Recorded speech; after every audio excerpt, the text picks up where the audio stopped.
اور کنفیوژن کی اسٹیٹ آتی ہے کہ اب میں کروں کیا. اتنے سال ہو گئے اس انسان کے ساتھ اور پھر چھوڑا نہیں جاتا, لیٹ گو نہیں کیا جاتا. اور اکثر میں نے ایسے بھی کیسز دیکھے, یقین کریں میرے پاس لڑکے آئے ہیں who want to leave a girl and now ان کی باتوں سے پتہ لگ رہا ہے کہ یہ لڑکی سے جان چھڑانا چاہ رہے ہیں, لیکن ہمارے پاس کس لیے آئے ہیں؟ کچھ دلیل لینے کہ اب ہم کیسے چھوڑیں, کس بیسس پہ چھوڑیں. پھر ظاہر ہے وہ بہانہ آتا ہے کہ گھر والے نہیں مان رہے, کیونکہ ظاہر ہے جو مقصد تھا وہ آپ کا پورا ہو گیا. Now you want to leave the person, تو اب بہانہ آتا ہے کہ گھر والے نہیں مان رہے, یا بہانہ آتا ہے کہ بس ایسا ہو گیا ویسا ہو گیا, لڑائی ہو گئی, کوئی مجھے آپ کی بات بری لگی ہے. یہ سب کچھ معاشرے میں چل رہا ہے اور یہ ہم نارملائز کر رہے ہیں اور ہم اس کے خلاف بات ہی نہیں کر رہے ہیں, اور نہ ہماری یوتھ انڈرسٹینڈ کر رہی ہے کہ ہم کس گڑھے میں گر رہے ہیں, ہم کس پٹ میں جا رہے ہیں, اور ہم اپنی کتنی چیزیں جو ہیں وہ لوز کر رہے ہیں آن دا وے. ہم اپنی فزیکل ہیلتھ بھی لوز کر رہے ہیں, ہم اپنا ایموشنل جو ہماری ایموشنل ہیلتھ ہے, مینٹل ہیلتھ ہے, اس کا بھی بیڑا غرق کر رہے ہیں. شادیاں جب ہماری ہوتی ہیں تو ہمارا ستیہ ناش ہو چکا ہوتا ہے. ہم ایک سائیکلوجیکل بیگیج اٹھا کے لا رہے ہوتے ہیں جب ہماری شادیاں ہوتی ہیں ہماری سوسائٹی میں, اور وہ سائیکلوجیکل بیگیج کس چیز کا ہوتا ہے؟ پاسٹ ریلیشن شپس کا. کیا سپارک ہوگا ایسی شادی میں؟ جو بندہ ایک سائیکلوجیکل بیگیج کے ساتھ شادی کر رہا ہے اس کی شادی میں کیا سپارک ہوگا؟ وہ تو پھر اپنے بیگیج کو ہی جو ہے وہ اٹھا کے پھرے گا نا, اور اس کے لیے بہت مشکل ہو جائے گا. تو بات اصل میں وہی ہے کہ اللہ تعالیٰ انسانوں پہ ظلم نہیں کرتا, انسان خود اپنے اوپر ظلم کرتا ہے حرام کی طرف جا کے, غلط چیزوں کی طرف انوالو ہو گئے. جو عقل مند لوگ ہیں جن کو پتہ ہے میرے پہ کیا رسپانسبلٹی ہے, میں نے کس طرح سے چلنا ہے, وہ لوگ ان چیزوں میں پڑتے ہی نہیں ہیں, کیئر لیسنس میں اور ہیڈ لیسنس میں.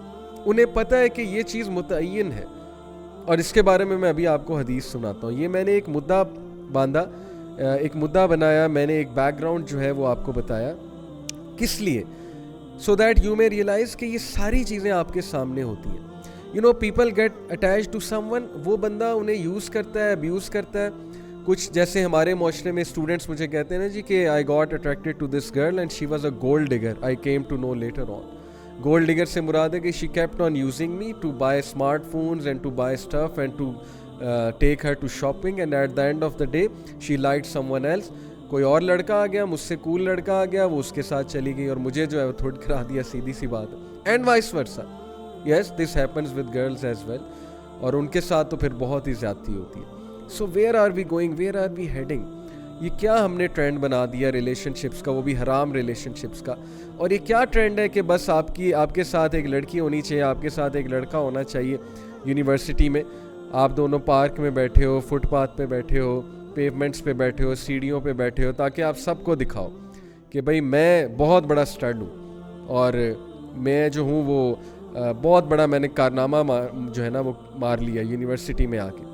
چاہے آپ کا کیریئر تباہ ہو رہا ہے, چاہے وہ آپ کے گھر والے بیچارے اس امید میں بیٹھے ہیں کہ یہ جو ہے کل کو ہمارے لیے کچھ کرے گا, لیکن وہ وہاں پہ یہ جو ہے وہ گل کھلا رہا ہے وہاں پہ جا کے. تو یہ ساری چیزیں, آئی نو میری باتیں ہارش لگ رہی ہوں گی, آئی نو کچھ لوگ یہ بھی سوچ رہے ہوں گے کہ ہمارے پرسپیکٹیو سے نہیں سوچ رہے, اتنا فتنہ ہے, ہم پھر کیا کریں, دل کسی سے لگ جائے تو کیا ہو. تو یہ ساری باتیں میں انشاءاللہ ابھی ڈسکس کرنے لگا ہوں کہ what is the way out actually. لیکن یہ ساری باتیں اس لیے کی ٹو میک اس ریئلائز کہ سچویشن از سو ورس, کہ کیا بنے گا آنے والی جنریشنز کا اگر وہ اسی چیز میں اپنے آپ کو ویسٹ کر دیں گے, اگر اسی چیز میں ان کا سپارک چلا جائے گا, اسی چیز میں وہ اپنے کیریئر کو داؤ پہ لگا دیں گے, ڈیسیجنز کو داؤ پہ لگا دیں گے, کیا بنے گا. سو اس لیے let's discuss this from all angle. سب سے پہلے میں آپ کو حلال و حرام پہ ایک زبردست حدیث سناتا ہوں. النعمان ابن Bashir reported the messenger of Allah صلی اللہ علیہ وسلم said make between yourself and the unlawful a barrier of what is lawful. اپنے درمیان اور حرام کے درمیان حلال کا بیریئر لگا دو. اب ہماری سوسائٹی میں حلال کا مذاق اڑایا جاتا ہے, ولاگز میں اڑایا جاتا ہے. یہ ہمارے جو آج کل کے ولاگرز ہیں یوٹیوب پر جو بیٹھے پیسے کما رہے ہیں, یوتھ کو بے وقوف بنا رہے ہیں, وہ حلال کا ورڈ انہوں نے ایک مذاق بنا لیا. حلال کا ورڈ ایک جوک بن چکا ہے ان کے لیے, جبکہ حلال سے خوبصورت چیز ہی کوئی نہیں ہے. تو نبی صلی اللہ علیہ وسلم نے فرمایا کہ اپنے اور حرام کے درمیان ایک حلال کا بیریئر بناؤ. whoever does so will clear himself in regard to his honor and his religion. جو حلال کا بیریئر بنا لے گا, حلال کو فالو کرے گا, وہ اپنے آنر کو بھی بچا لے گا, اپنے دین کو بھی بچا لے گا. جو حلال کو فالو نہیں کرے گا اس کا آنر بھی جائے گا, اس کا دین بھی جائے گا.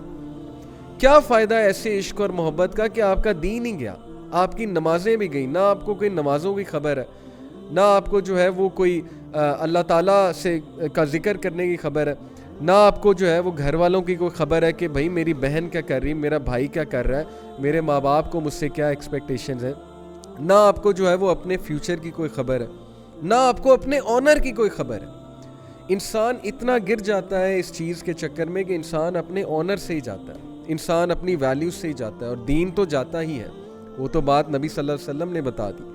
سو پھر فرمایا A shepherd who grazes near the side of a sanctum will nearly fall into it. ایسا shepherd جو بکریوں کے چرانے والا ہے, جو بالکل ایک حد کے قریب جا رہا ہے, وہ حد میں گر سکتا ہے, یعنی he is actually near to the حدود. تو جب آپ حرام کے قریب ہوں گے تو حرام میں فال ہونے کے بہت چانسز ہوں گے. جب آپ کسی سے بات شروع کرتے ہیں نان محرم سے, there are so many chances that feelings will develop. آپ میں نہیں تو اگلے میں ڈیولپ ہوں گی. یہ بھی آپ کو پتہ ہے کہ گناہ آپ کو جاتا ہے. جو ہم سمجھتے ہیں نا کہ ہم بڑے خوبصورت بن کے نکلتے ہیں اور ہم سے کوئی اٹریکٹ نہیں ہوتا, اور ہم کسی سے بات کریں یہ اس کا مسئلہ ہے, ہم سے اٹریکٹ نہ ہو, یہ اللہ تعالیٰ آپ سے پوچھیں گے کل کو کہ آپ اس محفل میں گئے ہی کیوں. نان محرم آپ سے اٹریکٹ ہو سکتا ہے, سیدھی سی بات ہے بھائی. تو اپنی حفاظت کریں. ہاں, کام کے لیے ایک الگ بات ہے کہ ظاہر ہے کہ کوئی میٹنگ ہے, کوئی ایجنڈا پہ ڈسکشن ہونی ہے, یا کوئی کام ہے, تو وہ ملنا ایک الگ بات ہے. لیکن جان بوجھ کے ایسی محفلوں میں جانا جہاں نان محرمس بہت زیادہ ہے, ایسی جگہوں میں جانا, اب آج کل تو یونیورسٹیوں میں ہے ہی, یہ کیفیز ہو گئیں یا کیفیز ہو گئے, اور ایونٹس ایسے ہوتے ہیں, اپرچونیٹیز پرووائڈ کی جاتی ہیں ریلیشن بنانے کی. بسنت فیسٹیول ہو رہا ہے جی, فن فیئر ہو رہا ہے, وہاں پہ سانگز ڈیڈیکیٹ ہو رہے ہیں. کرائے نا ان کی بہن کو کوئی سانگ ڈیڈیکیٹ کرائے, پھر میں دیکھتا ہوں ان کو کیسے لگتا ہے. تو یہ حیا, یہ غیرت تو ختم ہو گئی نا, ویسے ہی ختم ہو گئی ہے. یہ بات میری آپ کو بڑی سخت لگے گی, لیکن یہ بات سنت سے ثابت ہے. پروفٹ صلی اللہ علیہ وسلم نے ایک شخص کو یہی کہا تھا نا کہ بھئی اگر تمہاری بہن کے ساتھ کوئی ایسا کرے گا تمہیں کیسے لگے گا. تو سانگز ڈیڈیکیٹ ہو رہے ہیں, اور پھر ظاہر ہے کہ بسنت میلے ہو رہے ہیں, اور اپرچونیٹیز پرووائڈ کی جا رہی ہیں ان ساری چیزوں کی. And where does it all and up? Majority cases میں سن, ٹرانسگریشن, دین سے بھی گئے, دنیا سے بھی گئے. اس لیے پروفٹ صلی اللہ علیہ وسلم نے کہا کہ جب تم حرام کے قریب جاؤ گے, there are many chances you will fall into حرام. تو اس لیے وہ فٹ سٹیپس ہی لینا یہ اپنے آپ کو ہلاکت میں ڈالنے والی بات ہے. پھر ابن قیم رحمہ اللہ کا ایک زبردست کوٹ میں آپ سب کو سناتا ہوں. This explains the situation of humanity. Ibn al-Qayyim said, and if you reflect on most people's situation, you will find that they look at their rights over Allah and do not look at Allah's rights over them. Amazing. یعنی اگر تم زیادہ تر لوگ کی situation دیکھو تو تم یہ دیکھو گے کہ they look at their rights over Allah, نہ کہ Allah's rights over them. وہ یہ نہیں دیکھتے کہ اللہ تعالیٰ کے کیا رائٹس ہیں, وہ یہ دیکھتے ہیں کہ میرے کیا رائٹس ہیں ایز ہیومن بینگ, میں کیا کروں. اور یہاں سے مسئلہ ہوتا ہے. and he said and from here is where they broke off from Allah. اور یہاں سے وہ اللہ سے دور ہوتے ہیں کہ اللہ کے رائٹس نہیں نظر آ رہے. بھئی اللہ کے رائٹس ہیں اللہ تعالیٰ سے زیادہ کسی اور سے محبت کرنا, اللہ کو پس پردہ رکھ کے نمازیں چھوڑ کے بیٹھے رہنا, چیٹس کرنا, رپلائز کرنا, اگلے کی اسائنمنٹ کے لیے جو ہے وہ راتیں بھی جاگنا, اگلے کا کام کرنے کے لیے جو ہے وہ ہر چیز کر دینا, اور جب فجر کی اذان ہو تو بس نیند آ جائے اور نماز بھی نہیں پڑھنی. تو اللہ کے رائٹس کتنے زیادہ اگنور ہو رہے ہیں اس چیز میں. یہی مسئلہ ہے اس کا کہ یہ چیز آپ کو اللہ سے بہت دور کر دیتی ہے. تو موونگ آن, ہم باری باری انشاءاللہ اب ڈسکس کرتے ہیں اس کے سارے اسپیکٹس. یہ تو میں نے آپ کو بتایا نا کہ ڈیزاسٹرس کانسیکوینسز کتنے زیادہ ہیں اور نقصانات بھی کتنے زیادہ ہو رہے ہیں ہماری سوسائٹی میں. Let's talk about status of love in Islam. اچھا, یہ بات میں نے پہلے ہی کر لی ہے کہ بہت سے کیسز میں ہوتا ہے کہ فیملیز ایگری نہیں کرتی اور پھر بہت زیادہ سائیکلوجیکل ڈسٹریس آتا ہے. تو اس کو بھی انشاءاللہ ہم ڈسکس کریں گے. جہاں تک اسٹیٹس آف لو ان اسلام کی بات ہے, تو اسلام نے جو عربک کے الفاظ یوز کیے ہیں کس کے لیے, محبت کے لیے, وہ الفاظ ہیں محبہ کے بیسیکلی. اور میں آپ کے سامنے قرآن کی ورس کوٹ کرتا ہوں جی. اٹ از ایکچولی سورہ روم چیپٹر نمبر 30 ورس نمبر 21. اعوذ باللہ من الشیطان الرجیم. ومن آیاتہ ان خلق لکم من انفسکم ازواجا لِتَسْكُنُوا إِلَيْهَا وَجَعَلَ بَيْنَكُمْ مَوَدَّةً وَرَحْمَةً. جو ورڈ یوز ہوا ہے میں نے محبت کہا. جو ورڈ یوز ہوا ہے اسلام میں, قرآن میں محبت کے لیے, ٹرو لو کے لیے, دیٹ از مودہ, اور رحمہ کے ساتھ اس کو جوڑا گیا ہے. ان فی ذالک لآیات لقوم یتفکرون. بے شک اس میں سوچنے والوں کے لیے سائنز ہیں. کیا سائنز ہیں میں آپ کو بتاتا ہوں. آیت کی پوری ٹرانسلیشن یہ کہ and of his signs is that he created for you from yourselves mates that you may find, number 1, لِتَسْكُنُوا, سکون in them, tranquility in them, and then إِلَيْهَا وَجَعَلَ بَيْنَكُمْ مَوَدَّةً وَرَحْمَةً, and he placed between you mawadda and rahma. یہ ہے concept of love in Islam. love وہ ہوتا ہے جو آپ کو سکون دے. لو یہ نہیں ہوتا ہے کہ آپ تذبذب کا شکار ہو گئے, آپ مچھلی کی طرح پھڑپھڑا رہے ہیں, آپ شعر و شاعری سن رہے ہیں, آپ جو ہے وہ بیٹھ کے دیوداس بن گئے ہیں, اور آپ جو ہے اندر سے انریسٹ میں ہیں, آپ کو چین ہی نہیں آ رہا ہے. یہ کون سا لو ہے؟ لو کا پہلا مقصد ہے کہ آپ سکون میں آ جائیں, ایک دوسرے سے سکون حاصل کریں, اور یہ کب ہوتا ہے؟ جب نکاح ہوتا ہے.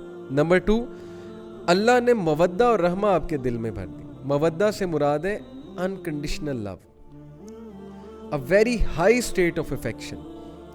Love is not conditional to me. Love is unconditional.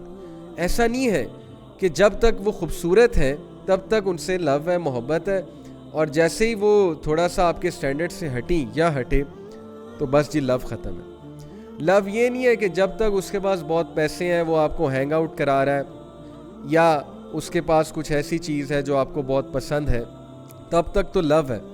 لیکن جیسے ہی حالات تھوڑے ماڑے ہوئے, حالات تھوڑے سے ظاہر ہے اس طرح کے ہوئے کہ اگلے کی فائنینشیل کنڈیشن بھی وہ نہیں ہے, اگلے کے پاس وہ چیز نہیں ہے, تو تب بس سب ختم ہے. تو اس لیے لو کا جو کنسیپٹ ہے اسلام میں بہت پیور ہے کہ اٹ از مودہ, it is basically unconditional love, and it is رحمہ, it is mercy, compassion, empathy for the other person, you feel for the other person. اب مجھے بتائیں کہ آج کے دور کا جو سو کالڈ لو ہے وہ اس ڈیفینیشن پہ کہاں جو ہے وہ فٹ ہوتا ہے؟ یہ کون سا لو ہے کہ آپ کو اگلے بندے کا احساس ہی نہیں ہے, آپ اس کے ساتھ فزیکل بھی ہو رہے ہیں, اس کی آخرت بھی برباد کر رہے ہیں, اپنی بھی کر رہے ہیں. یہ کون سا رحمہ ہے مجھے بتائیں؟ یہ کون سی ایمپتھی ہے اگلے کے ساتھ؟ آپ جو ہے وہ اگلے کا بھی بیڑا گرک کر رہے ہیں, اس کو بھی دماغی توازن اس کا خراب کر رہے ہیں, اپنا بھی خراب کر رہے ہیں. کون سی رحمہ ہے؟